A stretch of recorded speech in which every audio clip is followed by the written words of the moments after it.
Absolutely not.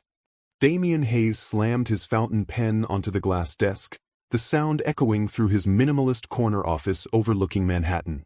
His mother, Alicia Hayes, chairman of Aurora Air's board, remained unfazed, her silver-streaked dark hair pulled into a perfect chignon as immovable as her resolve. The Wang merger depends on this, Damien. Their traditional values won't allow them to partner with a company whose CEO appears unstable. Being single is unstable now? Damien loosened his tie, feeling the familiar pressure building behind his temples. 3 failed relationships in 2 years makes headlines. Headlines make investors nervous. Alicia placed a folder before him. The board agrees. You need stability, at least the appearance of it. So I should marry a stranger? Not a stranger. Valerie Monroe. Journalism background, well-educated, suitable family. The daughter of my oldest friend. She tapped the folder. Most importantly, she understands this is a business arrangement. 4 years, public appearances, separate bedrooms if you wish. After that, a quiet, amicable divorce. Damien flipped through the file, pausing at the photo of a woman with auburn hair and intelligent eyes that seemed to challenge him even from paper. And what does she get? Financial security to pursue her writing career. Access to our connections. Alicia checked her watch. She'll be here in 20 minutes. Try not to scowl. Valerie Monroe paced the reception area of Aurora Air's headquarters, rehearsing her refusal speech. The elevator dinged, and Alicia Hayes emerged, extending manicured hands. Valerie, darling. You look wonderful. Mrs. Hayes, I appreciate the offer, but I can't possibly. Call me Alicia, please. And at least meet him before deciding. Minutes later, Valerie sat across from Damien Hayes in his office, noting how different he looked from his magazine covers. The photographs captured his imposing height and sharp features but missed the intensity in his dark eyes. So, she began, your mother thinks we should get married. And you need money, he replied flatly. Valerie stiffened. I need temporary financial stability while establishing my career. Not exactly a damsel in distress. Something flickered in his expression. Surprise, perhaps. My mistake. Look, Mr. Hayes. Damien. I'm sure you're busy. I'll save us both time. She leaned forward. I have no interest in being a corporate trophy wife. But I have no interest in a trophy. Then we agree. This is ridiculous. Valerie stood. Sit down, Ms. Monroe. His voice was quiet but commanding. We both know why we're here. You need resources. I need to appear settled. For years, mutual benefits, then we part ways. You seriously want to do this? What? But Aurora Air employs 12,000 people. The Wang merger keeps us competitive against larger airlines. Sometimes personal preferences become irrelevant. Valerie sank back into her chair. 3 unpaid months of rent. Rejected grant applications. Her father's mounting medical bills. Terms, she asked finally. Full financial support. Your own apartment within my building. Joint appearances at required events. Freedom otherwise. He slid a document toward her. My lawyers drafted this. Valerie skimmed the prenuptial agreement, surprised by its generosity. Why me? For the first time, Damien looked uncertain. My mother trusts your family. Says you're discreet, intelligent, and, her words, won't fall in love with me. A startled laugh escaped Valerie. Well, she's right about that. 3 days later, Valerie signed the contract in Damien's lawyer's office. As the ink dried, cementing their arrangement, she felt a strange mix of relief and dread. The announcement goes out tomorrow, Damien said as they left the building. Wedding in 4 weeks. Small ceremony, large reception for business contacts. 4 weeks? That's efficient, he finished. My assistant will coordinate with you. Standing on the sidewalk, about to part ways with her future husband, Valerie felt reality settling in. This is insane. Damien checked his watch, a gesture she would soon learn was habitual. Perhaps. Dinner tonight? We should establish our story. Our story? How we met? Fell in love? People will ask. Right. Valerie nodded. Because normal couples go from meeting to marriage in a month. We'll say it was a whirlwind romance. His expression remained neutral. 7 o'clock. I'll send a car. As Damien walked away, Valerie watched his retreating figure, straight-backed, purposeful, completely confident. She wondered what she'd gotten herself into, and whether 4 years with this controlled, calculating man might feel like a lifetime sentence. Neither could have predicted how quickly their carefully constructed arrangement would begin to transform them both. The restaurant Damien chose exemplified understated luxury, hidden entrance, muted lighting, tables positioned for privacy. He arrived early, securing a corner booth away from curious eyes and potential gossip. Valerie entered precisely at 7, wearing a forest green dress that complemented her auburn hair. Damien stood as she approached, noting how she navigated the room with natural confidence. "Impressive place," she said, sliding into the booth. "It's convenient. No photographers allowed." A waiter appeared with champagne Damien had pre-ordered. As bubbles rose in crystal flutes, they regarded each other with mutual assessment. To convincing performances, Valerie offered, raising her glass. Damien's mouth quirked slightly. To mutual benefit. After ordering, they sat in uncomfortable silence until Valerie pulled out a small notebook. "I've been thinking about our love story," she said. "We need details. How we met, first date, who said, 'I love you,' first. The more specific, the more believable." Damien nodded, unexpectedly impressed by her practicality. "Suggestions? We met at the Anderson Gallery opening last fall. Your company sponsored it, I was covering it for my blog." "That actually happened?" "Yes, though we never spoke. But it's verifiable, which makes the lie stronger." She paused. "You asked for my number because you were intrigued by my critique of the modern wing design." For the next hour, they constructed an elaborate fiction. Coffee dates, weekend trips, a perfectly romantic proposal at sunset on his private rooftop garden. Valerie documented everything with journalist precision. "You're good at this," Damien observed as their plates were cleared. "Creating narratives is what writers do." She closed her notebook. "But we have a problem. When people see us together, they need to believe we're in love. We'll manage." "Have you ever been in love, Damien?" The question caught him off guard. "Once. Years ago." "Then you know it shows, in how people look at each other, small gestures, inside jokes." Valerie leaned forward. "We need practice." "Practice? Being in love?" "Practice being comfortable together." "May I?" Without waiting for permission, she shifted closer and adjusted his tie. The unexpected contact made him tense. "See? That reaction won't sell our story. People in love touch casually." Damien cleared his throat. "I see your point. 3 weeks of playing pretend won't cut it. We need immersion training." "What exactly are you proposing?" "Time together. Starting tomorrow. I'll accompany you to work, attend meetings when appropriate, learn about your world. You'll join me for some of my interviews, experience my process." "Is that necessary?" "Absolutely. A successful fabrication requires authentic elements." Her eyes held a challenge. "Unless you're not up to it?" Something competitive flickered in Damien's expression. 7 a.m. "My driver will collect you." The following week transformed their separate lives into an awkward shared existence. Valerie shadowed Damien through executive meetings, quietly observing his leadership style, demanding but fair, quick-minded, occasionally ruthless. He, in turn, accompanied her to interview a local artist, watching with reluctant fascination as she drew out the woman's story with genuine warmth and insightful questions. Each night, they debriefed over dinner, comparing notes on their observations. "You interrupt your finance director constantly," Valerie remarked on the third evening. "Jensen needs interrupting. His introductions are unnecessarily verbose. But it makes others hesitant to speak freely. They watch for your reactions before offering opinions." Damien considered this. "Perhaps. And when that designer mentioned her children today, you changed the subject immediately." Personal discussions waste time. They build connection.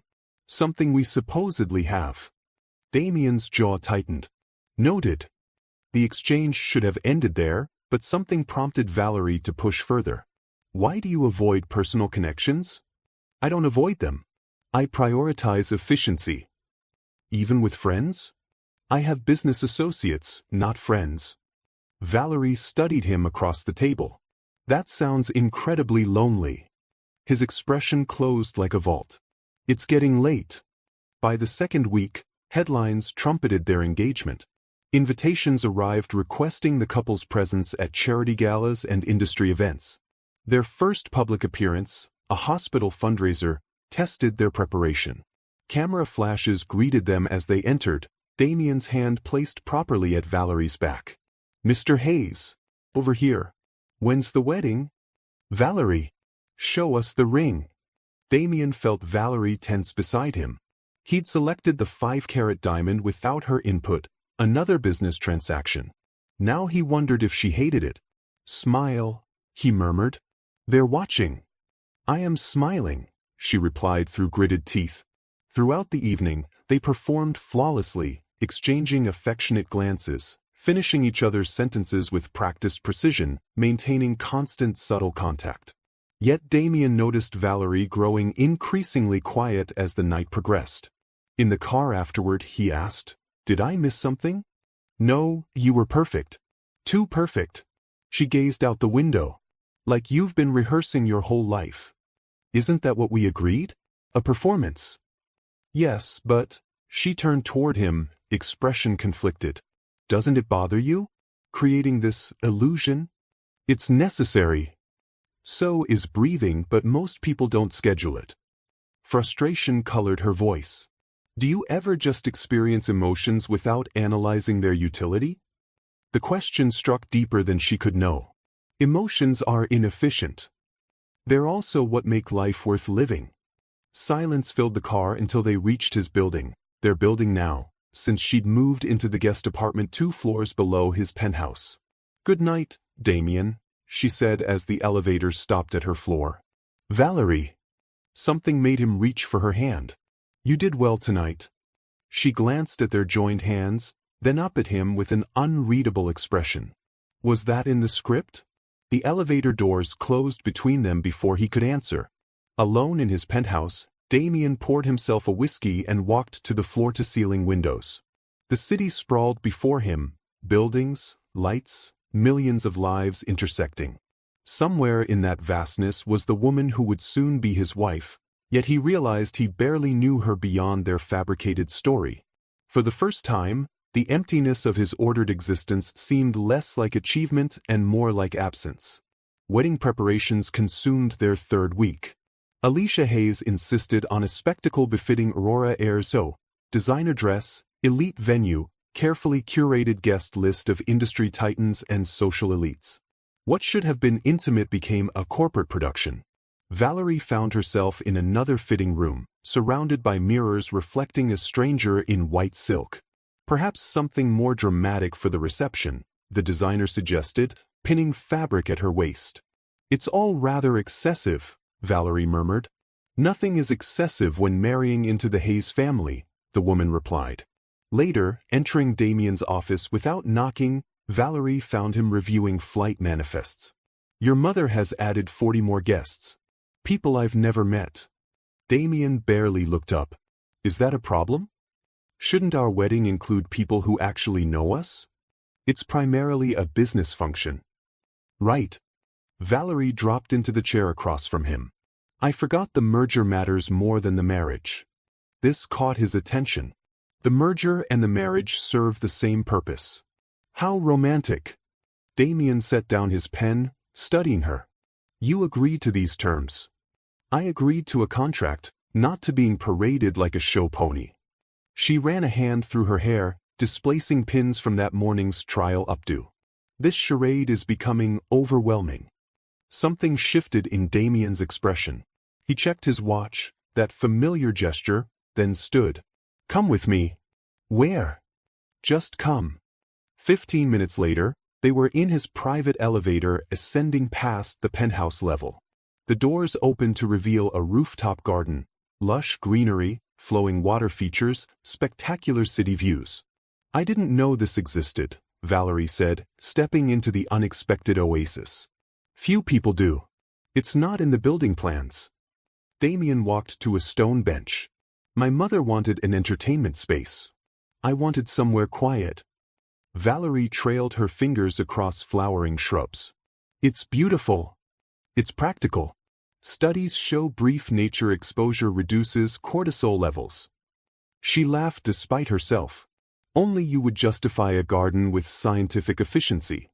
The corner of his mouth lifted slightly, the closest she'd seen to a genuine smile. They sat together on the bench, city sounds muffled by distance and foliage. I come here to think, he offered unexpectedly. About business? Sometimes. His gaze remained on the horizon. Sometimes about how distant everything seems from up here. Problems become smaller. Valerie realized this might be the first personal detail he'd voluntarily shared. Including wedding planning? Including everything. He turned toward her. I understand this is difficult for you. For both of us. Silence settled between them, not uncomfortable for once, just quiet. We could marry here, Damien said suddenly. What? The ceremony. Just us, the officiant, minimum required witnesses. Before the reception. Valerie considered this. Your mother would be furious. Probably. There was that almost smile again. Does that appeal to you? For the first time since signing their contract, Valerie laughed freely. Tremendously. Something warm and unfamiliar passed between them. Conspiracy, perhaps, or simply shared humanity breaking through their careful facades. The following evening found them at another mandatory event, an aviation industry dinner where they shared a table with board members and potential investors. Valerie had become adept at their public performance, smiling appropriately when Damien introduced her, maintaining the perfect balance of affection and decorum. During the keynote address, she felt Damien stiffen beside her. Following his gaze across the ballroom, she spotted a striking woman with sleek black hair and sharp features approaching their table. Damien Hayes, the woman said, her voice carrying a hint of amusement. Finally caught. Damien stood, expression carefully composed. Serena. Unexpected seeing you here. Is it? Her blue eyes shifted to Valerie, assessing. Won't you introduce me to your fiancé? Valerie Monroe, Serena Langston. Former SEC attorney, now corporate compliance consultant. Former girlfriend too.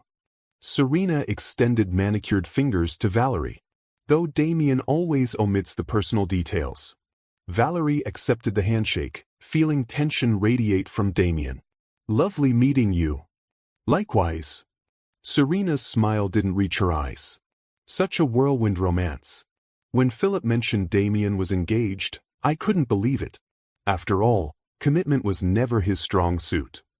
People change, Valerie replied, instinctively placing her hand over Damien's on the table. Do they? Serena's gaze lingered on their joined hands. How fascinating.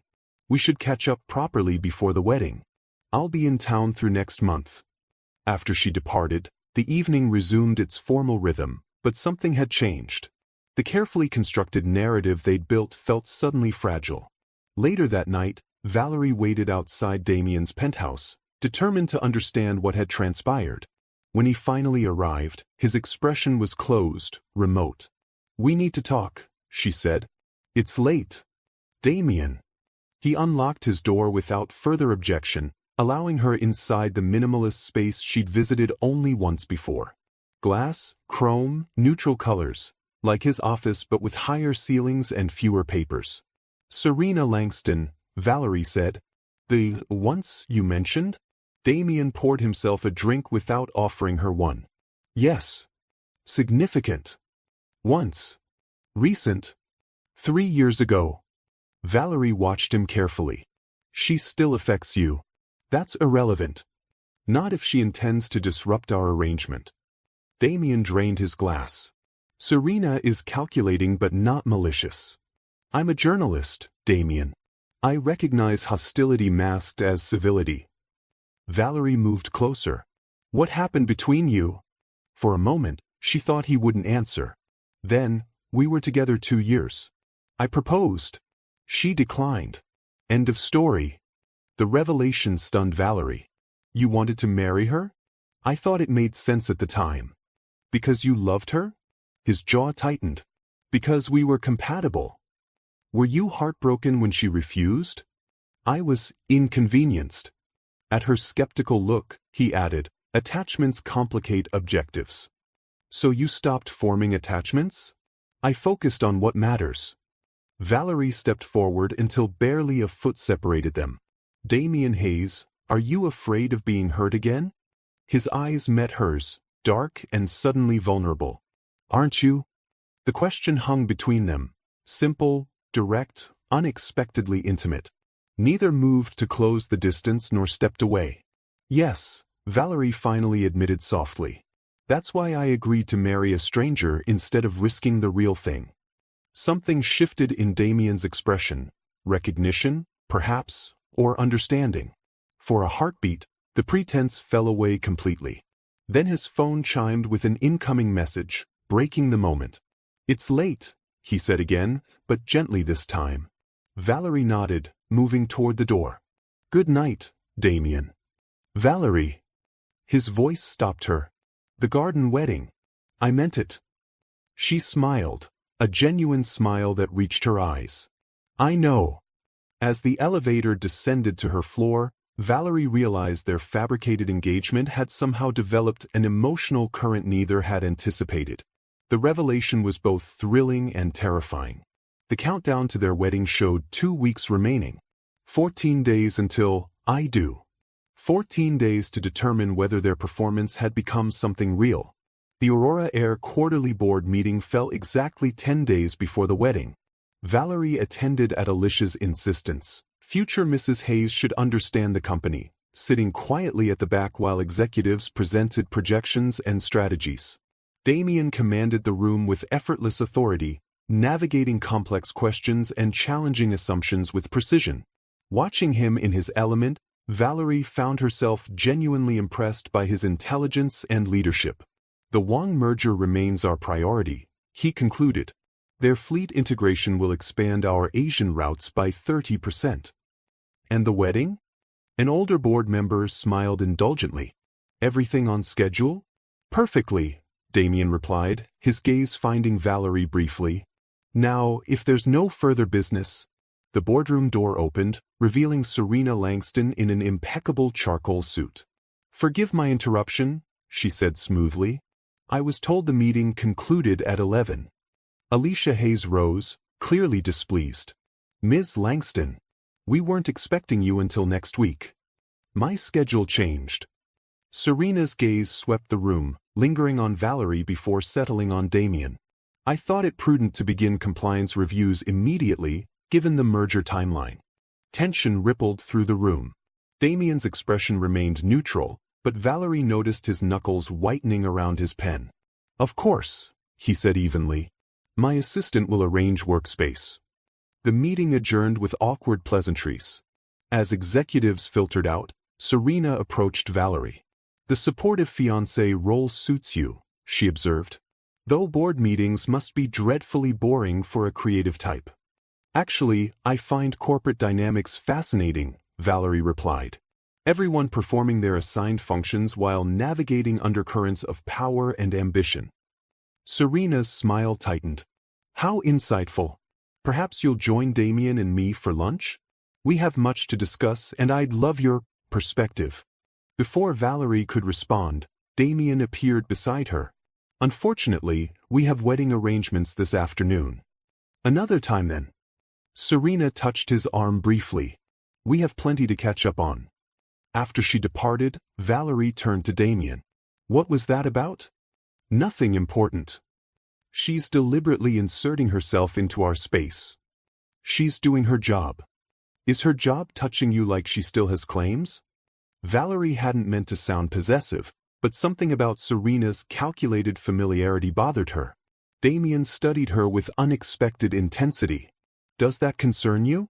The question hung between them, loaded with implications neither was prepared to address. "It concerns our arrangement," Valerie finally said. "Her presence complicates things. I'll handle Serena." "Like you handled her before?" His expression hardened. Meeting adjourned, Ms. Monroe. The following days brought increasing complications. Serena appeared everywhere. In Damien's office reviewing compliance documents, at their favorite restaurant, coincidentally, dining alone, even at their final venue walkthrough discussing an upcoming charity gala the venue would host. Each encounter left Valerie increasingly uneasy. Serena possessed intimate knowledge of Damien, his preferences, habits, history, that Valerie, despite their intensive training, lacked. Worse, she wielded this knowledge with surgical precision, referencing private jokes and shared memories that excluded Valerie completely. After one particularly tense dinner where Serena dominated conversation with reminiscences, Valerie retreated to the rooftop gardens seeking solitude. She was surprised when Damien joined her 30 minutes later. "You left abruptly," he said, hands in pockets. "I needed air." "You're upset?" Valerie laughed without humor. "Brilliant observation. Serena is being deliberately provocative. It's best ignored. Easy for you to say. You're not the obvious replacement." Damien frowned. "Replacement? Come on, Damien. She wants you back. She's marking territory, reminding everyone that she knows the real you."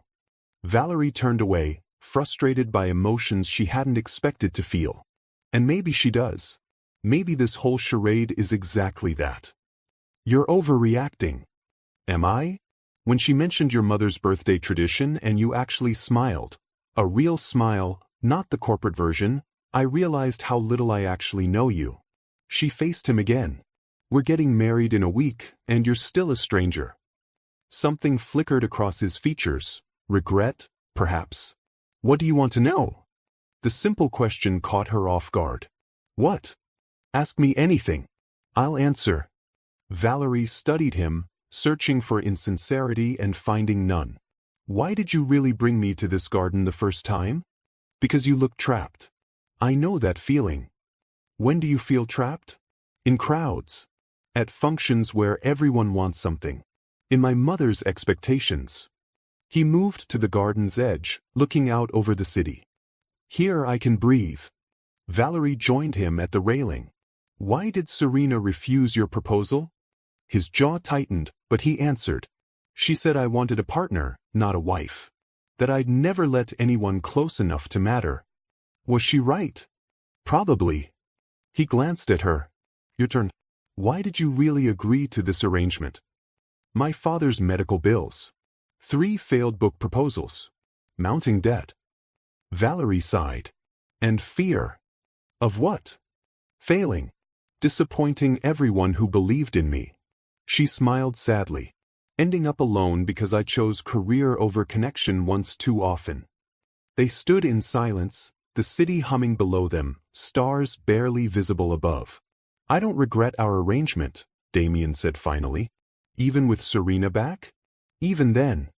Something warm unfurled in Valerie's chest, not quite hope, but possibility.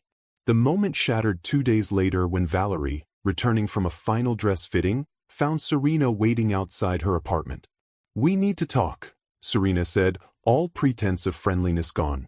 Inside, Valerie hung her garment bag carefully before facing her unexpected visitor. "About Damien." Serena paced the living room. "This marriage is a mistake." "That's not your concern." "It is when it's based on lies." Serena stopped, fixing Valerie with a cold stare. "I know about your arrangement." Valerie's heart stuttered, but she kept her expression neutral. "What arrangement?" "Please. The contract marriage? The Wang merger pressure? Alicia's ultimatum?" Serena smiled thinly. "Corporate walls have ears, Valerie. What do you want?" "To save you both from disaster. Damien doesn't do love, he does strategy.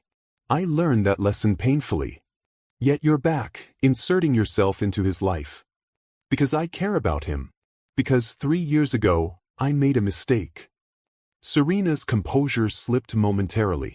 I refused him because I wanted all of him, not just the perfect executive, but the man underneath. He couldn't give that then. And now I'm ready to try again. And he deserves someone who truly knows him, not a convenient business partner playing house. Valerie felt suddenly cold. Did Damien send you? No. He's too honorable to break a contract. Serena moved toward the door. But he's also too stubborn to admit when he's made a mistake.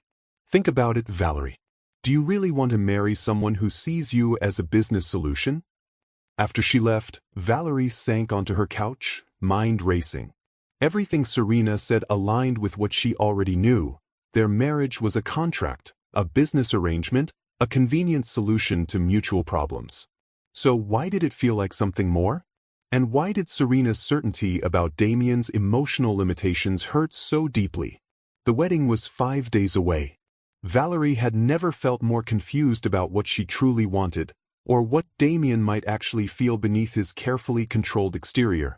Valerie avoided Damien for the next 2 days, claiming final wedding preparations required her full attention. In reality, she needed space to process Serena's revelations and her own conflicted feelings. The rehearsal dinner loomed, scheduled at an exclusive restaurant with both families and key business associates. As Valerie dressed for the evening, she steeled herself for the performance ahead, uncertain whether she could maintain the charade with her emotions in turmoil. Her phone chimed with a message from Damien, car arriving in 20 minutes. Simple, direct, impersonal, exactly what their arrangement stipulated. Yet somehow it felt hollow after their rooftop conversation. When the elevator opened at the penthouse level, Valerie found Damien waiting in the corridor rather than sending his driver. He wore a perfectly tailored charcoal suit, his expression unreadable as always. "You've been avoiding me," he said without preamble. "I've been busy." "Valerie." Something in his tone made her meet his gaze. "Serena visited me." His jaw tightened. What did she want? To inform me that our arrangement is common knowledge. At least to her. I didn't tell her. I know. Apparently, corporate walls have ears. Valerie adjusted her wrap, needing something to do with her hands. She also made it clear she wants you back. Damien's expression remained carefully neutral. That's irrelevant. Is it? She knows you, Damien. Really knows you. Not the sanitized version I've been given. And that bothers you. It wasn't a question, but Valerie answered anyway. Yes. Why? The directness of his question caught her off guard. Why did it bother her? Because Serena shared history with him? Because she understood parts of Damien that Valerie could only glimpse? Or because, somehow, during their weeks of pretending, Valerie had begun to wish their connection was real? "We should go," she said instead of answering. "We'll be late." Damien studied her for a long moment before nodding. "We'll continue this discussion later." The rehearsal dinner proceeded with practiced perfection. Alicia Hayes had arranged everything, from the seating chart strategically placing industry influencers near family members, to the carefully timed toasts highlighting Aurora Air's bright future. Valerie performed flawlessly, smiling at appropriate moments, touching Damien's arm affectionately when others watched, reciting their fabricated love story with convincing warmth. Yet inside, she felt increasingly hollow, aware of the fundamental dishonesty underlying the evening. Midway through dessert, the restaurant door opened to reveal Serena, elegant in midnight blue. "I apologize for crashing," she said, approaching their table with practiced grace. "I wanted to deliver my congratulations in person before flying to London tomorrow." Alicia's smile tightened. How thoughtful, though unexpected. The best moments often are. Serena's gaze fixed on Damien. "Wouldn't you agree?" Before he could respond, she turned to Valerie. "Have you decided about our conversation?" "This isn't the time," Valerie replied quietly. "On the contrary. With everyone gathered to celebrate your union, timing seems perfect." Serena's smile held challenge. "Unless there's something you'd prefer to keep private?" Tension crackled across the table. Damien stood, his voice low but commanding. "Serena! Outside. Now." "Actually," Valerie interrupted, rising as well, "I think we all need some air." Excuse us, please. She followed Damien and Serena to the restaurant's private terrace, closing the door firmly behind them. The night air felt electric with unspoken accusations. What exactly are you doing? Damien demanded, facing Serena. Preventing a mistake. Serena's composure slipped, revealing genuine emotion. This charade has gone far enough, Damien. You don't love her. You don't know what I feel. I know you don't do love. You do strategy, calculation, control. Serena stepped closer. I know because I wanted more from you 3 years ago, and you couldn't give it. That was different. Was it? Or is this just another business transaction? She gestured toward Valerie. Does she know about the board ultimatum? That you'd lose CEO position without a stable marriage? That her family connections make her the perfect corporate asset? Valerie felt each word like a physical blow. Damien? Is that true? His silence confirmed everything. You told me this was about the Wang merger, Valerie continued, voice steady despite her churning emotions. Not about your position. Both were factors, he finally said. And you didn't think that was relevant information? It wouldn't have changed the terms. It would have changed everything. The words burst from her with unexpected force. I agreed to help secure your company's future, not to be a pawn in your power struggle. You agreed to a mutually beneficial arrangement, Damien countered, his own control slipping. The specifics were irrelevant. Irrelevant? Valerie laughed bitterly. Like your history with Serena? Like the fact that she still loves you?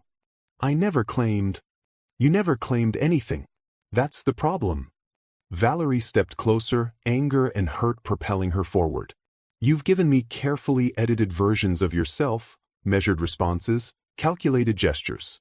Even on the rooftop, even when I thought we were finally being honest, you were still holding back. What do you want from me, Valerie? Damien's voice held an edge she'd never heard before. Emotional declarations? Promises of devotion? That wasn't our agreement. I want the truth. Just once, I want you to say what you actually feel instead of what serves your purpose. Silence fell between them, heavy with unspoken words. Serena watched their exchange with growing realization. You care about him, she said to Valerie, surprise evident in her tone. This isn't just business for you anymore. Valerie didn't deny it. Couldn't deny it. Somewhere between contract signing and wedding planning, between practice smiles and rooftop confessions, the performance had become real, at least for her. And you, Serena continued, turning to Damien. You've changed. The Damien I knew would never have let someone challenge him this way. Damien's gaze remained fixed on Valerie, something unreadable in his expression. Our guests are waiting. That's your response? Valerie shook her head in disbelief. More evasion? What would you have me say? The truth. Do you want this marriage? Not the merger, not the board seat. Do you want me? The question hung between them, stripping away pretense and calculation. For a heartbeat, Valerie thought she glimpsed genuine emotion in his eyes, vulnerability, perhaps even longing. Then his phone chimed with an incoming message. The sound seemed to break whatever moment had been building. We should return inside, he said, voice carefully controlled once more. Valerie felt something crack inside her chest. No. Valerie. I can't do this anymore. She stepped back, removing her engagement ring. The contract is void. You can't just walk away. Watch me. She placed the ring in his palm, fingers lingering briefly against his. Goodbye, Damien. As she walked away, Valerie heard Serena say softly, let her go. She deserves better than half-truths. You don't understand, Damien replied, his voice uncharacteristically raw. I think I finally do, Serena answered. The question is, do you? Valerie didn't wait to hear more. She slipped through the restaurant, avoiding curious glances, and escaped into the night. 3 days before their wedding, their carefully constructed arrangement had shattered completely. What neither realized was that sometimes things must break apart before they can be rebuilt into something genuine. The morning after the rehearsal dinner disaster, Valerie woke to chaos. 37 missed calls, From Alicia Hayes, the wedding planner, various vendors, and concerned friends. None from Damien. She ignored them all, packing essentials into a single suitcase. The apartment, never truly hers, felt suddenly suffocating. She needed distance to think clearly, to separate her genuine feelings from the elaborate fiction they'd constructed. As she zipped her suitcase, a knock sounded at her door. Expecting Alicia with recriminations, Valerie was surprised to find Serena instead. "May I come in?" Serena asked, her usual confidence subdued. Valerie stepped aside wordlessly. "You're leaving," Serena observed, noting the packed bag. "Seemed appropriate. Where will you go?" "Does it matter?" Serena sighed, perching on the arm of a chair. "I owe you an apology." "For revealing the truth?" "Don't bother." "For my motivations." Serena met her gaze directly. "I didn't come back for Damien's sake. I came back for mine." Valerie crossed her arms. "Meaning?" 3 years ago, I refused his proposal because he couldn't give me what I needed: emotional intimacy, vulnerability, partnership beyond convenience. Serena's perfectly manicured fingers twisted together. "When I heard about your engagement, I convinced myself I was protecting him from another mistake. The truth is, I couldn't bear that he might have changed for someone else." "He hasn't changed," Valerie said flatly. "Last night proved that." "I'm not so sure." Serena stood, moving to the window. "After you left, Damien didn't smooth things over with guests or salvage the business connections. He left too." This surprised Valerie. "Where did he go?" "I don't know. But before he left, he said something I've never heard from him before." Serena turned back to face her. "He said he'd made a terrible mistake." "Which mistake? The contract marriage? The merger? Me? I think that's for him to explain." Serena moved toward the door. "For what it's worth, I've known Damien Hayes for 7 years. I've never seen him look at anyone the way he looks at you."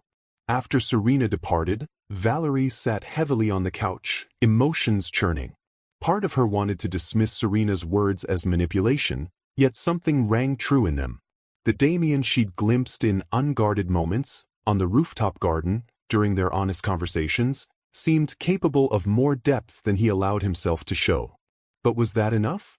Could she build a life with someone who compartmentalized emotions, who treated vulnerability as weakness? Her phone chimed with a text from an unknown number. "Check your email." Opening her inbox, Valerie found a message from Serena containing a single video file. The thumbnail showed a boardroom, Aurora Air headquarters. With hesitation, she pressed play. The video showed Damien addressing the board, his posture rigid with tension. "As you're aware, the wedding has been cancelled," he began without preamble.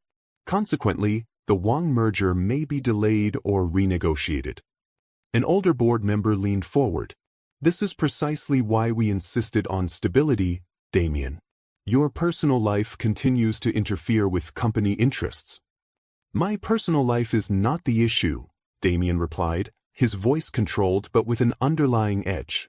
"The issue is that I allowed this board to dictate terms that should never have been conditions of my leadership." Murmurs rippled through the room. Alicia Hayes spoke sharply. "Damien, this isn't the time." "It's exactly the time." He straightened, scanning the faces around the table. "For 10 years, I've prioritized Aurora Air above everything. I've sacrificed personal relationships, worked 100-hour weeks, made difficult decisions that kept this company profitable when competitors failed." "No one disputes your dedication," another board member interjected. "Then why was my marital status ever relevant to my position?" Damien's question silenced the room. The ultimatum this board delivered, marry or lose CEO status, was not about company stability. It was about control. Alicia stood. "That's enough." "No, mother, it isn't." Damien's gaze hardened. "I agreed to your conditions because I believed in Aurora's mission. I arranged a contract marriage because it seemed efficient. What I failed to consider was the human cost." "The Wang merger," someone began, "will proceed based on our operational compatibility and route synergies, or not at all." Damien placed a folder on the table. Inside you'll find my terms for continuing as CEO. If they're unacceptable, my resignation is effective immediately." The video ended abruptly. Valerie sat frozen, trying to process what she'd witnessed. This wasn't the calculated, controlled Damien she knew. This was someone willing to risk everything for, what? Principle? Independence? Before she could fully process the implications, another knock sounded, more insistent this time. Opening the door revealed Damien, looking unlike she'd ever seen him. His usual immaculate appearance was disrupted. Tie loosened, hair slightly disheveled, eyes shadowed from apparent sleeplessness. "You're leaving," he said, echoing Serena's earlier observation. "Yes. May I come in first?" Valerie hesitated, then stepped aside. Damien entered but remained standing, maintaining distance between them. "I saw the board meeting video," she said. "Serena sent it." Surprise flickered across his features. "Unexpected. Why did you do it? Risk everything?"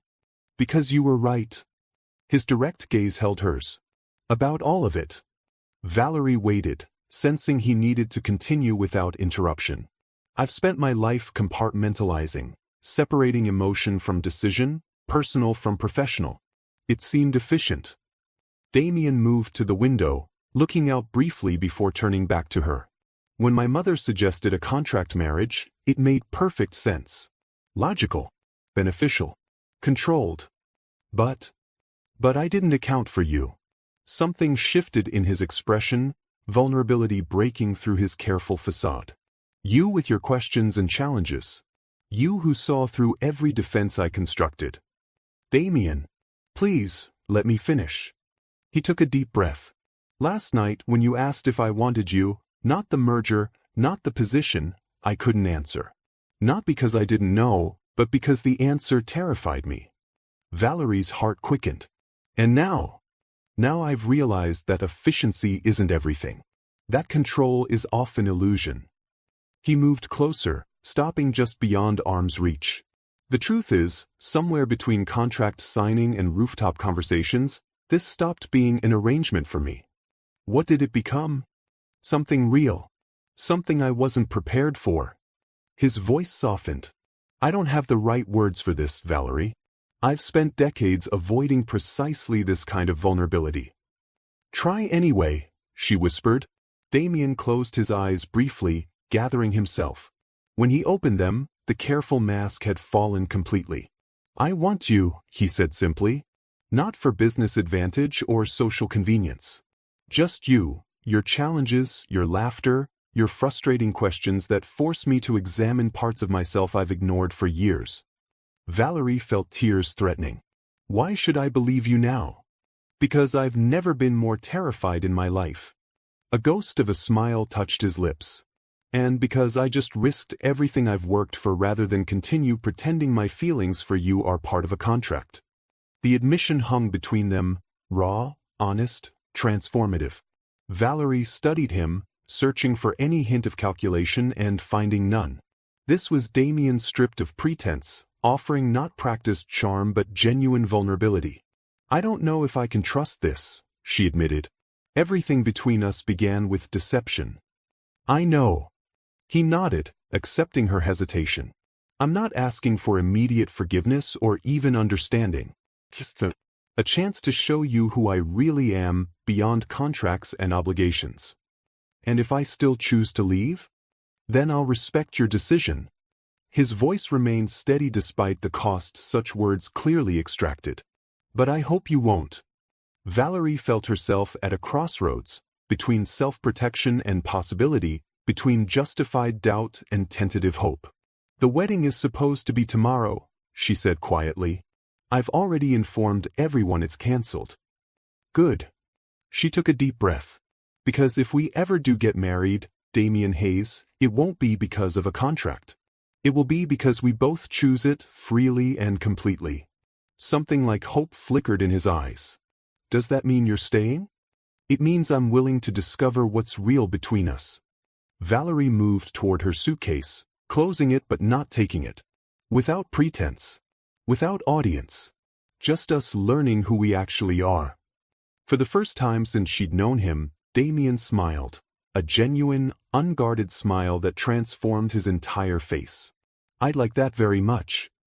3 months after the cancelled wedding, Aurora Air's headquarters buzzed with activity. The Wang merger had proceeded, renegotiated on more equitable terms without marriage conditions attached. Damien's confrontation with the board had resulted in unexpected changes. 3 members resigned, including his mother as chairperson, while the remaining directors accepted his leadership terms.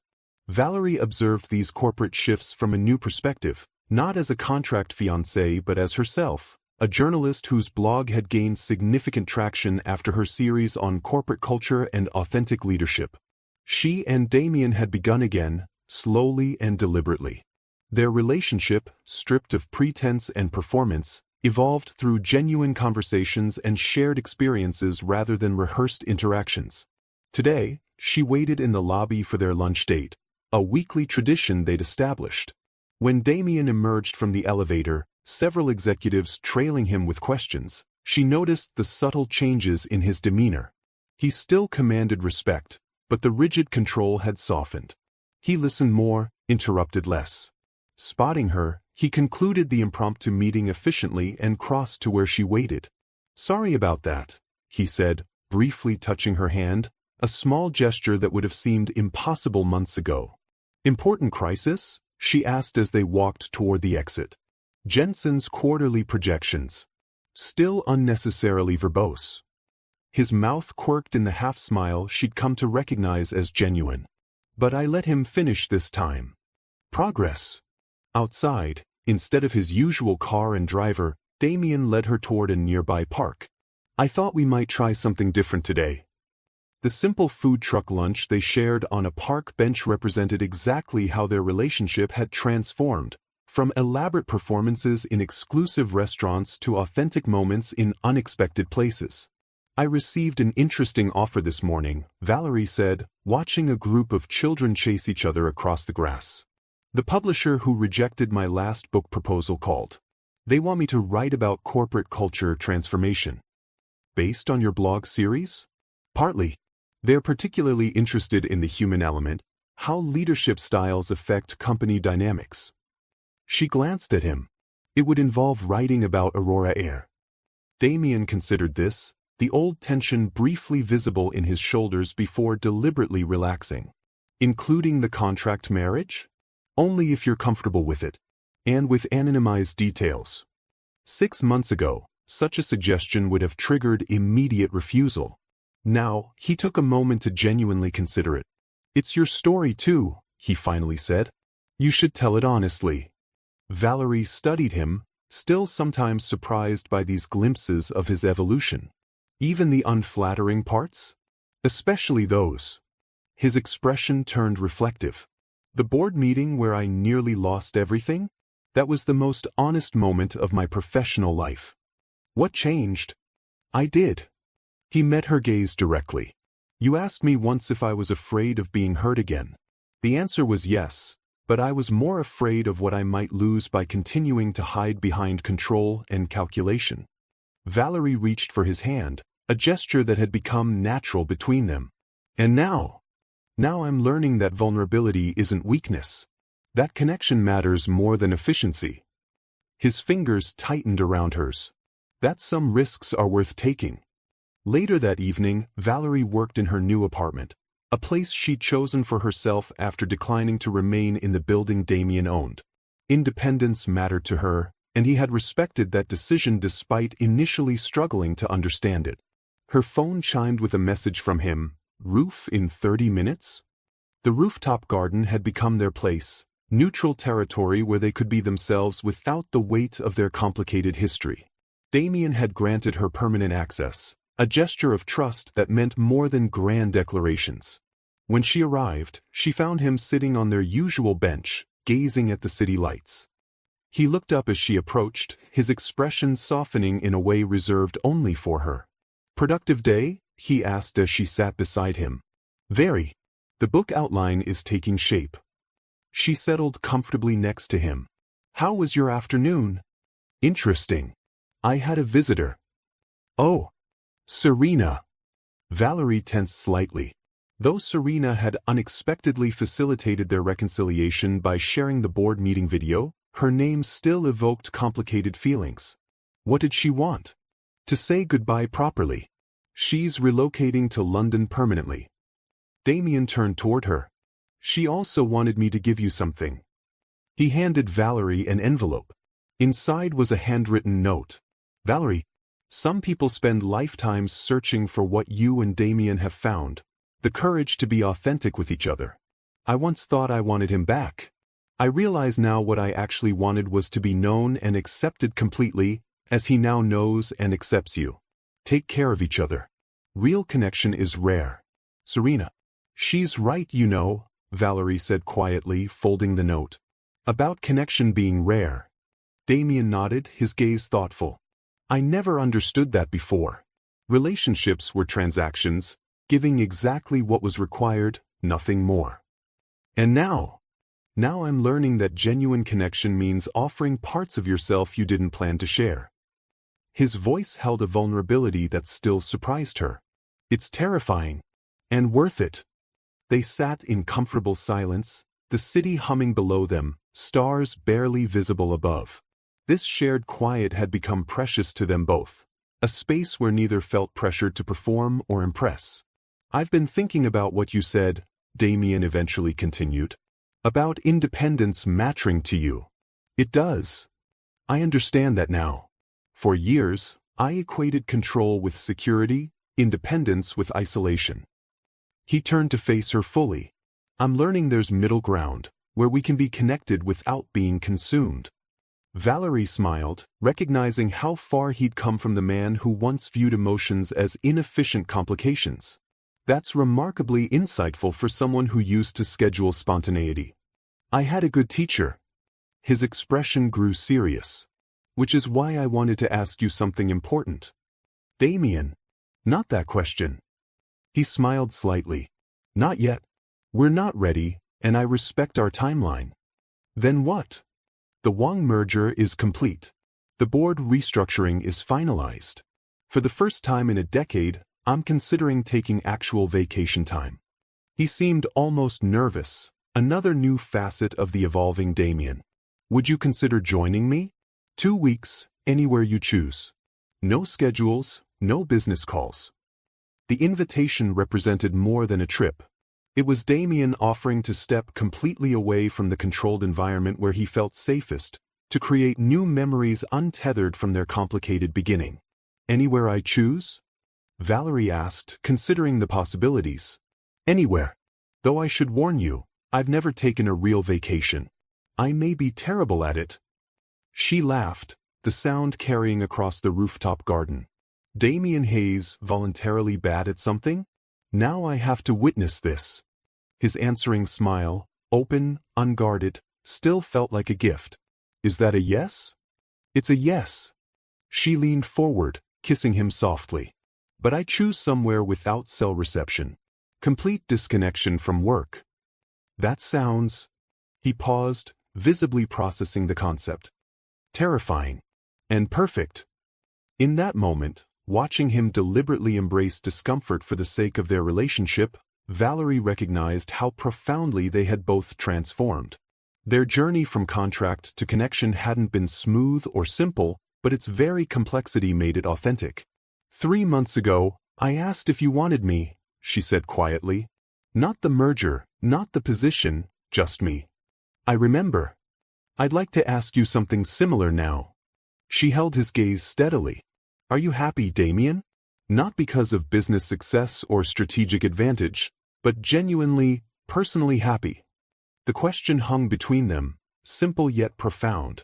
Damien didn't answer immediately, giving the question the consideration it deserved. Yes, he finally said, the single word carrying the weight of revelation. For perhaps the first time in my adult life, I am genuinely happy. Because of you. Because of us. Because I'm finally learning to be myself instead of what everyone expects. His honesty, unplanned, unscripted, completely real, was the greatest evidence of how far they'd come from a cold contract to genuine connection. 1 year after their canceled wedding, Valerie's book, Beyond the Boardroom, Authentic Leadership in Corporate America, hit bestseller lists. Though she changed names and specific details, the central narrative, a CEO's journey from calculated control to genuine connection, resonated with readers far beyond business circles. The book's success brought unexpected opportunities, speaking engagements, consulting offers, and a follow-up contract. Valerie navigated this new phase of her career with the same authenticity she'd championed in her writing, carefully balancing professional growth with personal priorities. Damien supported her success wholeheartedly, attending her book launch despite his discomfort with being even anonymously featured in her work. His willingness to embrace vulnerability for her sake reflected how profoundly their relationship had transformed them both. Their vacation, 2 weeks at a remote mountain cabin with no internet or cell service, had become a turning point. Stripped of professional identities and external pressures, they discovered deeper layers of connection. Damien, initially anxious without his structured environment, gradually relaxed into a version of himself few had ever witnessed, playful, contemplative, fully present. Now, as autumn painted Central Park in brilliant hues, they walked together discussing Valerie's latest project, a series of interviews with leaders who had reinvented themselves and their organizations. The magazine wants 6 profiles, she explained, focusing on transformation through authentic leadership. Sounds perfect for you. Damien guided her around a group of tourists. Who's your first subject? Actually, I was hoping it might be you. He stopped walking. Me? On the record. The Aurora Air transformation has become a business school case study. Your leadership evolution is compelling. She studied his expression. But I understand if you're not comfortable with it. A year ago, his refusal would have been automatic. Now, he considered it thoughtfully. What aspects would you focus on? The board restructuring. The Wang merger renegotiation. How changing your leadership approach affected company culture. She hesitated. Nothing personal unless you're comfortable sharing it. Damien resumed walking, processing the request. Would it help your series? Yes, but that's not reason enough to say yes. This would be different from the book, your name, your company, directly attributed quotes. Public vulnerability, he summarized. Exactly. They reached their favorite bench overlooking the lake. Sitting together, they watched a family feeding ducks, the children's laughter carrying across the water. A year ago, I would have refused immediately, Damien finally said. The idea of publicly discussing personal growth would have seemed unnecessarily exposing. And now I understand that authenticity isn't just a private virtue. He turned toward her. If sharing my experience might help others recognize the value of genuine connection over control, perhaps it's worth the discomfort. Valerie felt a surge of pride at his response. You continue to surprise me, Damien Hayes. Good. His smile held a hint of mischief. I'd hate to become predictable. The following week brought another significant development. Alicia Hayes requested a meeting with her son, their first substantial conversation since she'd resigned from Aurora Air's board. They met at her Westchester estate, the formal living room reflecting her preference for impressive appearances over comfort. Damien arrived precisely on time, noting how little had changed in his childhood home. You look well, Alicia observed, studying him critically. The company? Thriving. Third quarter results exceeded projections. And the Wang partnership? Successful. We've expanded Asian routes by 35%. Alicia nodded, satisfaction briefly crossing her features before her expression turned serious. I've been reflecting on our last board meeting. As have I. Your accusations were harsh, Damien. They were truthful. Silence stretched between them, decades of unspoken expectations and carefully maintained distance. Perhaps, Alicia finally conceded. I believed I was protecting Aurora's interests. Your father built that company from nothing. After he died. You did what you thought necessary, Damien finished. I understand that now, even if I disagree with your methods. And your personal situation? The careful phrasing revealed her discomfort with emotional topics. If you're asking about Valerie, we're together. Not by contract or arrangement, but by choice. I see. Alicia smoothed her already perfect skirt. I read her book. This surprised him. Did you? It was illuminating, particularly the sections about leadership evolution. She met his gaze directly. I recognized myself in the controlling board chair. Not a flattering portrait. It wasn't intended as criticism. Nevertheless, it prompted reflection. Alicia rose, moving to a side table where family photographs stood in silver frames. I've always believed vulnerability was weakness. That emotional detachment ensured sound decision-making. As did I, Damien acknowledged. I learned otherwise. Through losing everything you'd worked for? Through recognizing what actually matters. He joined her at the photo display, noting how few captured genuine moments rather than posed perfection. The company thrives not despite my changed approach but because of it. Alicia studied a photograph of Damien as a child, serious-eyed even then. Your father would be proud of you. For defying the board? For canceling a strategic marriage? For becoming your own man? She turned to face him fully. I made mistakes, Damien. Imposing my vision of success. Treating emotions as liabilities rather than assets. The admission, clearly difficult for her, represented a shift Damien hadn't expected. Why are you telling me this now? Because I'd like to know my son, not just the CEO I helped create. Vulnerability flickered across her typically composed features. If you're willing. The request hung between them, tentative, imperfect, but genuine. Damien considered all the years of measured interactions and conditional approval, the pressure to prioritize achievement over authenticity. I'd like that, he finally said. It won't be simple. Few worthwhile things are. Alicia's smile held a hint of the warmth she rarely displayed. Perhaps we could start with dinner?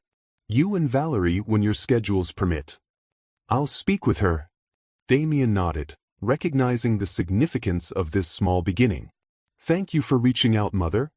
As he drove back to the city, Damien reflected on how completely his life had transformed in a single year, from rigid control to genuine connection, from isolation to growing openness. The journey hadn't been easy, but its rewards exceeded anything he'd previously valued. That evening, Damien found Valerie working on her interview series in the living room of her apartment, where he now spent most nights though they maintained separate residences. How was the meeting with your mother? She asked as he settled beside her on the couch. Surprising. He described their conversation, including Alicia's unexpected vulnerability and dinner invitation. That's significant progress, Valerie observed. Are you comfortable with it? Cautiously optimistic. He smiled slightly. Another phrase I wouldn't have used a year ago. Along with emotionally fulfilling and worth the vulnerability, she teased gently. Your influence has been corrupting my vocabulary. Among other things. She set aside her laptop. Speaking of influence, I received an interesting call today. Oh. From Serena, actually. Damien raised an eyebrow. That is surprising. She's launching a corporate ethics initiative in London. Wants me to consult on authentic leadership integration. Valerie watched him carefully. I wanted to discuss it with you first. Because of our history? Because we're partners. Your comfort matters to me. The simple statement, acknowledging their connection while respecting boundaries, exemplified how their relationship had evolved. I think you should consider it, Damien said after a moment. Your expertise would be valuable, and Serena's intentions seem genuine. You've come a long way from the man who compartmentalized every emotion. We both have. He took her hand, a gesture that had become natural between them. From contract to connection. From performance to partnership. Valerie leaned against him, comfortable in the quiet intimacy they'd built. Do you ever regret it? The cancelled wedding, the board confrontation, all the upheaval? Not for a moment. His certainty was absolute. Every difficult step led us here, to something real instead of something convenient. And here is exactly where I want to be. He kissed her gently. With you, building something authentic instead of something arranged. In that quiet moment, both recognized how completely their journey had transformed them, from a calculated contract marriage to a connection founded on genuine understanding, from rigid control to the beautiful uncertainty of real love. Their story hadn't followed the expected script. Instead, it had become something far more valuable, a testament to the power of authenticity over arrangement, of vulnerability over calculation, of genuine connection over convenient contract. 18 months after their cancelled wedding, Damien and Valerie stood together on the rooftop garden where their genuine connection had first begun to emerge. The space had evolved alongside their relationship, once his private retreat, now their shared sanctuary. New plantings softened the original minimalist design, reflecting Valerie's influence while maintaining the tranquility Damien valued. 2 years ago, I couldn't have imagined this, Damien said, gazing across the transformed garden. The plants? Valerie teased. Any of it. His expression held the openness that still sometimes surprised her. The company's new direction. My relationship with my mother. Their journey had continued to unfold in unexpected ways. Aurora Air had become an industry leader in employee-centered management under Damien's evolved leadership. His relationship with Alicia had progressed through cautious dinners to genuine, if sometimes awkward, attempts at connection. And their own partnership had deepened into something neither had anticipated when signing that initial contract. Speaking of unexpected developments, Valerie said, I received the final offer for the television adaptation. Her book's success had attracted interest from producers wanting to develop it into a limited series. Though names and specific details would be changed, the core narrative, a CEO's journey from emotional detachment to authentic connection, would remain. Have you decided? Damien asked. I wanted your input first. It would mean more public attention, even with the fictionalization. He considered this thoughtfully.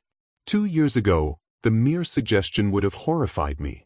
And now I understand that sharing our journey, even a fictionalized version, might help others recognize what truly matters.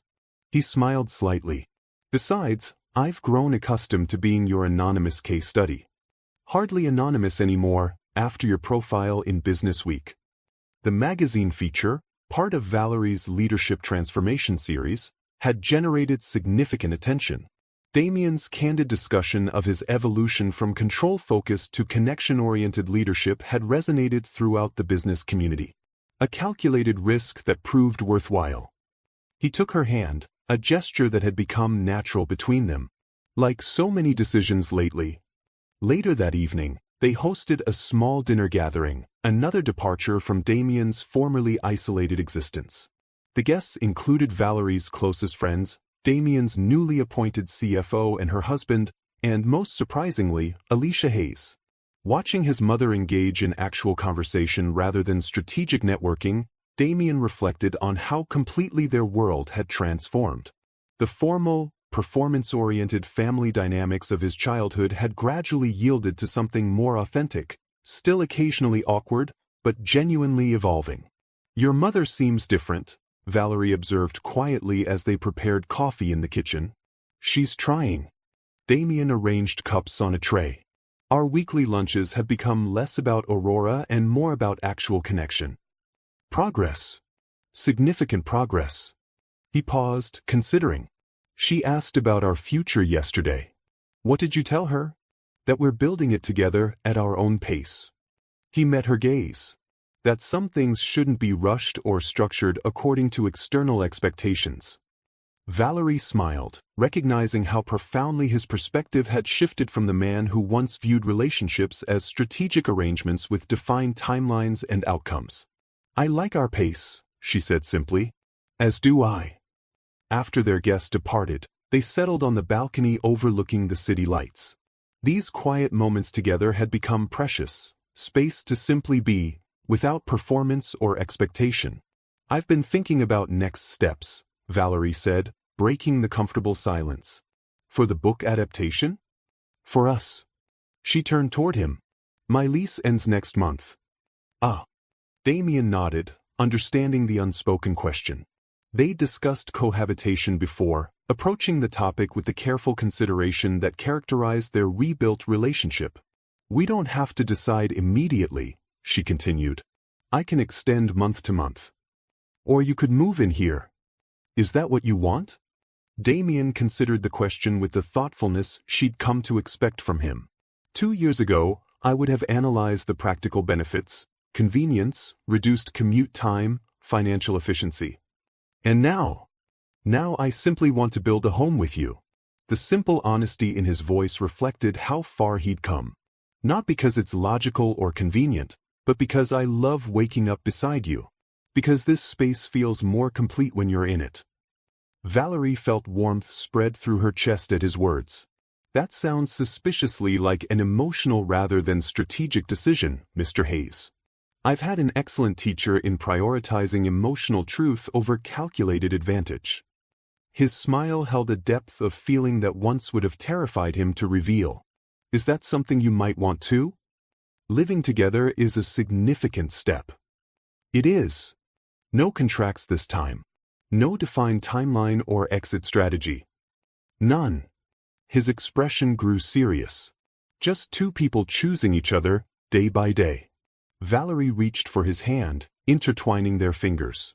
Then yes, I'd like to build a home with you. The simple exchange, honest, unscripted, genuinely felt, exemplified how completely their relationship had transformed from its calculated beginnings. The following weekend, they began the process of merging their lives more fully. As Valerie sorted through her belongings, deciding what to bring to their shared home, she discovered the original contract in a folder of important documents. Reading it now felt like examining an artifact from another lifetime. The formal language, the defined terms, the careful boundaries established to prevent genuine connection. She brought it to Damien, who was organizing space in his closet for her clothes. "Look what I found," she said, holding out the document. He took it, scanning the pages with a bemused expression. Remarkably comprehensive legal protection against emotional entanglement. Completely ineffective, as it turned out. Fortunately. He closed the folder. What should we do with it? Valerie considered the question. Keep it, I think, as a reminder of where we started and how far we've come. That evening, they sat together on the rooftop garden, watching the sunset paint the city in golden light. The contract lay between them on the bench, a symbol of their extraordinary journey from arrangement to authenticity. If someone had shown me this moment 2 years ago, Damien said quietly, I wouldn't have believed it possible. Which part? Us together? Or you embracing uncertainty? Both. He turned toward her, his expression open in a way that still sometimes caught her by surprise. The man who drafted that contract couldn't imagine that letting go of control would lead to something infinitely more valuable than what he was trying to protect. And now I understand that real connection, messy, unpredictable, genuine, is worth every risk. He took her hand, his touch conveying what words alone could not. Thank you for showing me that. As darkness fell over the city, they remained together in comfortable silence, the future stretching before them, not as a calculated arrangement, but as an authentic journey they would continue to navigate together, one genuine moment at a time. 2 years to the day after their cancelled wedding, Damien and Valerie returned to the restaurant where they had first constructed their fabricated love story. The exclusive establishment remained unchanged, muted lighting, discreet service, tables positioned for privacy, but they had transformed completely. Feels strange being back here, Valerie observed, glancing around the familiar space. Good strange or bad strange? Damien asked, studying her expression. Just strange. Last time we sat at that corner table, we were practically strangers creating an elaborate fiction. Complete with a perfectly romantic rooftop proposal that never actually happened. Valerie smiled at the memory. We were quite thorough in our deception. Strategically comprehensive, Damien agreed, the hint of self-deprecation in his tone reflecting how far he'd come from the man who once approached relationships as business arrangements. Their waiter appeared with champagne, not pre-ordered this time but requested together when they arrived. As bubbles rose in crystal flutes, they regarded each other with the comfortable familiarity of genuine connection. To authenticity, Damien offered, raising his glass. To unexpected journeys, Valerie countered, touching her glass to his. The past year had brought continued evolution. They had settled into their shared home, blending their distinct styles and preferences into a space that reflected both. Valerie's book had been optioned for a limited television series, now in production with her serving as creative consultant. Aurora Air continued to thrive under Damien's transformed leadership approach, recently recognized with a prestigious industry award for workplace culture innovation.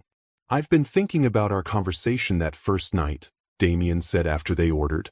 "How meticulously we planned every detail of our supposed relationship. Right down to who said, 'I love you' first. You suggested it was me, during a weekend in the Berkshires that never happened." Valerie nodded, remembering. "I thought it seemed appropriately romantic for public consumption. The irony being that when I actually did say it, 6 months after our canceled wedding, it was in your tiny kitchen at 2 in the morning while you were making emergency coffee because I couldn't sleep before a board presentation. Not exactly the scenic mountain vista we invented. But real." His expression softened with the memory. "Completely unplanned and absolutely genuine. The best moments usually are." Valerie reached across the table, taking his hand. "That's what I've learned from us. That authentic connection can't be scheduled or strategized. It emerges in unexpected moments when we're truly present with each other." Damien nodded, his thumb tracing circles on her palm. "A concept that once would have terrified me. And now I understand that the most valuable experiences are often the least controlled." His dark eyes held hers with an intensity that still sometimes took her breath away. "Which brings me to why I suggested returning here tonight. I assumed it was for the symmetry. 2 years since our almost wedding. Partly." He seemed uncharacteristically nervous, despite their comfortable intimacy. "But also because I wanted to replace our fabricated memories with authentic ones." Valerie felt her heart quicken at something in his tone. "Damien, 2 years ago, we sat in this restaurant as virtual strangers, constructing an elaborate fiction about falling in love. We created a perfect proposal story that never happened." He released her hand, reaching into his jacket pocket. "I'd like to change that." From his pocket, he withdrew not a velvet box as she might have expected, but a small, weathered journal. "What's this?" she asked as he placed it before her. "Open it." Inside, she found dated entries in Damien's precise handwriting, brief at first, then gradually lengthening. Reading the first page, she realized what she was holding. "You've been journaling?" "For the past year. Recording moments of genuine connection and growth." His expression held vulnerability that once would have been unthinkable for him to display. "The real story of us, not the version we fabricated." Valerie turned pages slowly, finding thoughtful reflections on their relationship's evolution, moments of breakthrough, occasional setbacks, and the gradual, transformative power of authentic connection. The final entry, dated that morning, concluded, "Today I asked the question I once approached as a business transaction, now understanding it as the most meaningful choice of my life." Looking up from the journal, she found Damien watching her with an expression of complete openness. "Valerie," he began, voice steady despite the emotion evident in his eyes, "2 years ago, we nearly married for all the wrong reasons: convenience, advantage, strategic benefit. When that arrangement collapsed, I thought I'd lost everything important. Instead, I found something infinitely more valuable." He moved from his chair to kneel beside her, taking her hand in his. "I've learned that real connection can't be contracted or controlled. It must be chosen daily, nurtured constantly, and valued above efficiency or advantage." His voice deepened with emotion. "You've taught me that vulnerability isn't weakness but the foundation of genuine strength. That authenticity matters more than appearance. That love isn't a transaction but a transformation." From his pocket, he produced a ring, not the ostentatious diamond he'd selected without her input 2 years earlier, but a more distinctive design she recognized immediately. They had admired it together months ago in an artisan studio, appreciating its unique character and craftsmanship. "This isn't a business proposal or a strategic alliance."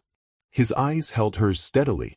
"This is me, Damien Hayes, asking if you, Valerie Monroe, would consider building a life with me, not because it's convenient or advantageous, but because I love you completely and want to continue growing together, day by day, in authentic connection." The restaurant around them faded into background as Valerie absorbed his words, the genuine emotion behind them so different from the calculated arrangement they'd once planned. "Are you sure?" she asked softly. "No contracts this time. No defined terms or exit strategies."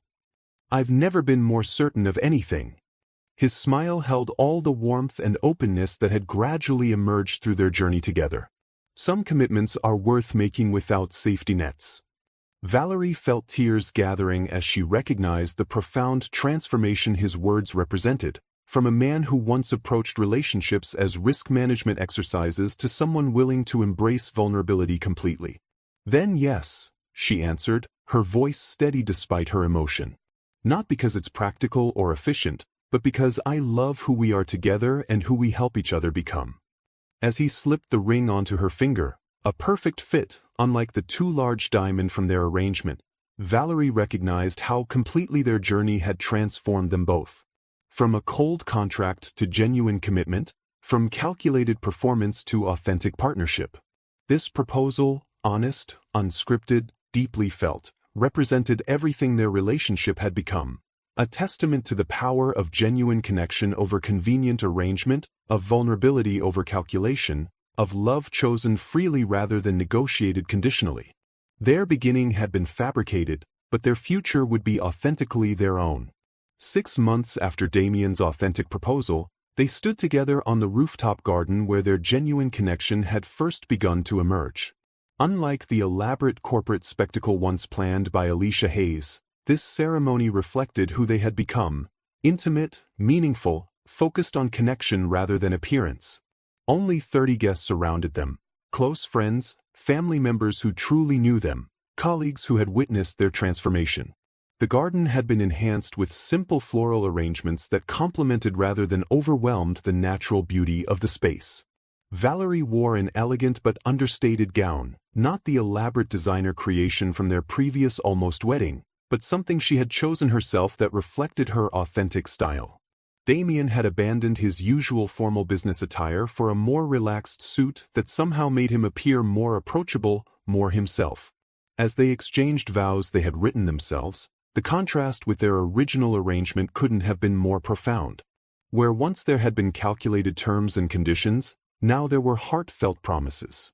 Where once there had been strategic advantage, now there was genuine commitment. "Valerie," Damien began, his voice steady despite the emotion evident in his eyes, "I once approached relationships as I did business, with careful analysis, risk assessment, and defined parameters for success. You challenged every assumption I held about connection and control." He took her hands in his, continuing with a vulnerability that would have been unthinkable for the man who had once proposed their contract marriage. "I promise to continue growing with you, to embrace the beautiful uncertainty of authentic partnership rather than seeking the false security of control. I promise to remain present in our moments together, valuing connection over efficiency. I promise to choose you, actively and intentionally, every day of our shared journey." Valerie's eyes shimmered with emotion as she offered her own vows. "Damien, when we first met, we were practically strangers constructing an elaborate fiction. Today, we stand here having discovered something far more valuable than the convenient arrangement we once planned." Her voice strengthened as she continued, "I promise to honor the courage it takes for you to choose vulnerability over control. I promise to remain authentic with you, even when honesty feels challenging. I promise to continue discovering who we are together, recognizing that genuine connection requires constant nurturing and growth." As they exchanged rings, simple bands that symbolized continuous connection rather than ostentatious display, both recognized how completely their journey had transformed them. The officiant's words seemed almost unnecessary confirmation of what they already knew, that their commitment to each other transcended legal documentation or social convention. When they were pronounced married, their kiss held none of the calculated restraint that would have characterized their original planned wedding. Instead, it reflected the genuine emotion they no longer felt compelled to hide, from each other or from those who truly knew them. The reception that followed maintained the intimate atmosphere of the ceremony. Instead of the elaborate corporate function once planned, with strategic seating arrangements and carefully orchestrated networking opportunities, they created a space for genuine celebration and connection. Tables were arranged to encourage conversation rather than hierarchy. Music filled the air, not the formal orchestra originally booked, but selections that held personal meaning for them both. The meal featured dishes they had enjoyed together during significant moments in their relationship rather than impressive but impersonal catering. Alicia Hayes, seated at a table with Valerie's parents, appeared different from the controlling board chair who had once orchestrated their contract marriage. The past 2 years had brought gradual but significant changes in her relationship with her son, and by extension, with Valerie. While still occasionally formal, she had begun to value authentic connection over strategic advantage. As dinner concluded, she approached the newlyweds, her expression holding an openness rarely displayed in the past. "This is quite different from what I once envisioned for you," she said to Damien, glancing around the intimate gathering. "Better different or worse different?" he asked, echoing the question he and Valerie often posed to each other. Alicia considered this thoughtfully. "Better," she finally admitted. "Much better." Her gaze shifted to include Valerie. "I owe you both an apology. 2 years ago, I approached your relationship as a business arrangement because that was the only framework I understood.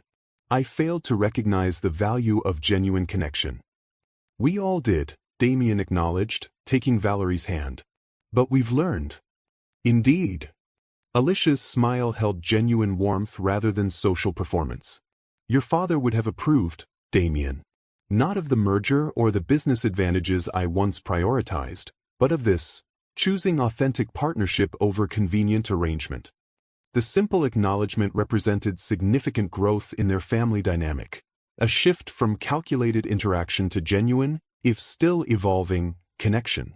Later, as evening settled over the rooftop garden and guests continued celebrating around them, Damien and Valerie found a quiet moment together near the edge of the space where they had first begun to see each other beyond their contractual roles. "Happy?" he asked, his arm around her waist as they gazed at the city lights below. "Completely." She leaned against him, comfortable in their shared warmth. "Though I keep thinking about how different this is from what we once planned." "Thank goodness for that." His voice held the gentle humor that had gradually emerged as he embraced authenticity over control. "I believe the original schedule allocated exactly 12 minutes for appropriate display of marital affection before returning to strategic networking." Valerie laughed, remembering the meticulous timeline once created for their corporate wedding. With carefully choreographed photographs to project the appropriate image of success and stability. "Whereas today I found myself genuinely emotional during our vows, a complete departure from the approved script." "Scandalously authentic of you, Mr. Hayes." "Your influence continues to be corrupting, Mrs. Hayes Monroe." Their decision to combine surnames had been another departure from convention, Damien surprising everyone, including himself, by suggesting they both adopt the hyphenated version rather than assuming Valerie would take his name or maintain her separate identity. "Do you ever regret it?" she asked, turning to face him fully. "The journey that brought us here? The complications, the public attention, the vulnerability required?" Damien considered her question with the thoughtfulness that characterized him, even as he had evolved beyond rigid control. "Not for a moment," he finally answered, his dark eyes holding hers with complete openness. "Every difficult step led us from arrangement to authenticity, from contract to connection." He drew her closer, the city lights creating a backdrop to their private moment amid the celebration. 2 years ago, I thought I understood what marriage meant. A strategic alliance with mutual benefits and carefully defined parameters." His voice softened with emotion he no longer felt compelled to hide. "Now I understand it's something far more valuable, a genuine partnership built on continuous choice and constant growth." As music drifted around them and their guests celebrated nearby, they remained in their quiet moment of connection, no longer performing for an audience or fulfilling contractual obligations, but simply being present with each other in authentic partnership. Their wedding day, like their relationship, had transformed from calculated arrangement to genuine celebration, a testament to the extraordinary journey that had brought them from contract to connection, from convenience to love. 5 years after their authentic wedding, Damien and Valerie Hayes Monroe stood together in the expanded rooftop garden of their home. What had once been Damien's private retreat had evolved into a family space, with comfortable seating areas, child-friendly features, and thriving plants that reflected their shared care. The most significant addition played nearby, their 3-year-old daughter, Eliza, whose curious nature and determined spirit reflected both her parents' personalities. She explored the garden with focused intensity, occasionally bringing discoveries for their inspection with the serious expression she had inherited from her father. "Look," she announced, presenting a small blue flower. "It's different." "It certainly is," Valerie agreed, kneeling to her daughter's level. "That's a new variety we planted last month." "Good observation." Eliza nodded with satisfaction before returning to her exploration, dark curls bouncing with each determined step. "She notices everything," Damien observed, watching their daughter with undisguised wonder. "Just like her mother." With her father's analytical approach, Valerie added, smiling as Eliza methodically examined another plant. Though significantly more willing to get her hands dirty. Damien laughed, a sound that had become natural over the years as he embraced authenticity over rigid control. A welcome improvement on the Hayes legacy. Their journey into parenthood had brought new dimensions to their relationship. Damien, who once approached every aspect of life with calculated precision, discovered that raising a child required embracing uncertainty and constant adaptation. Valerie, whose independent spirit had initially made her hesitant about motherhood, found unexpected fulfillment in the genuine connection with their daughter. "The television adaptation premieres next month," Valerie said as they settled on a bench, keeping Eliza in view. "Final edits are complete." The limited series based on her book had taken longer than expected to produce, with pandemic delays and production challenges. Now, 5 years after the initial option, the story of a CEO's journey from emotional detachment to authentic connection would reach audiences worldwide. "Nervous?" Damien asked, noting the slight tension in her shoulders. "A little. It's strange seeing our story, even the fictionalized version, interpreted by others." She leaned against him, comfortable in their shared warmth. "The actor playing the CEO character captures your former intensity remarkably well." "Former intensity?" he questioned with mock offense. "Well, you've evolved from intimidating executive to somewhat approachable father," she teased. "Though your board members might disagree. Only because they haven't seen me building princess castles with Eliza." The image, Damien Hayes, once the embodiment of corporate control, now fully engaged in imaginative play with their daughter, reflected how completely their journey had transformed him. The series producer asked if we'd consider a follow-up book, Valerie continued, focusing on how authentic leadership extends to family dynamics and parenting. Interesting concept. Damien watched as Eliza carefully arranged stones in a pattern only she understood. "Though I'm hardly an expert." "You're selling yourself short." The man who once scheduled spontaneity now embraces the beautiful chaos of raising a 3-year-old. Valerie squeezed his hand. "That's a transformation worth sharing." Later that evening, after Eliza was asleep, they retreated to their favorite spot on the garden's edge. The city stretched before them, buildings, lights, millions of lives intersecting below. This view had witnessed their journey from the beginning, from awkward conversations between virtual strangers to the deep connection they now shared. "I had an interesting meeting today," Damien said, breaking their comfortable silence. "With the Wang family." "About the Asian expansion?" "Partly." He turned toward her. "Mr. Wang mentioned our canceled wedding." "After all these years?" Valerie raised an eyebrow. "That's unexpected. Apparently, he never believed our original arrangement would succeed." Damien's expression held amused reflection. "He told me today that authentic partnerships, in business and in life, require genuine connection, not strategic advantage." Wise man. Indeed. He also said something that resonated deeply. Damien's voice softened. that the most valuable relationships are those that transform us into better versions of ourselves. Valerie studied her husband's face in the gentle evening light, noting how the rigid control that once defined him had yielded to something more balanced: strength without inflexibility, confidence without arrogance, leadership without isolation. "He's right," she agreed. "Though transformation isn't always comfortable." "Definitely not." Damien smiled, remembering. "Especially for someone who once viewed emotional vulnerability as inefficient. You've come a long way from that contract marriage proposal." "We both have." He took her hand, a gesture that had become natural between them. From arrangement to authenticity. From performance to partnership. Their conversation paused as they heard the monitor indicating Eliza had awakened. Damien rose immediately. "I'll go," he said. "She probably wants another story." Valerie watched him leave, still sometimes amazed by how completely their journey had transformed them both.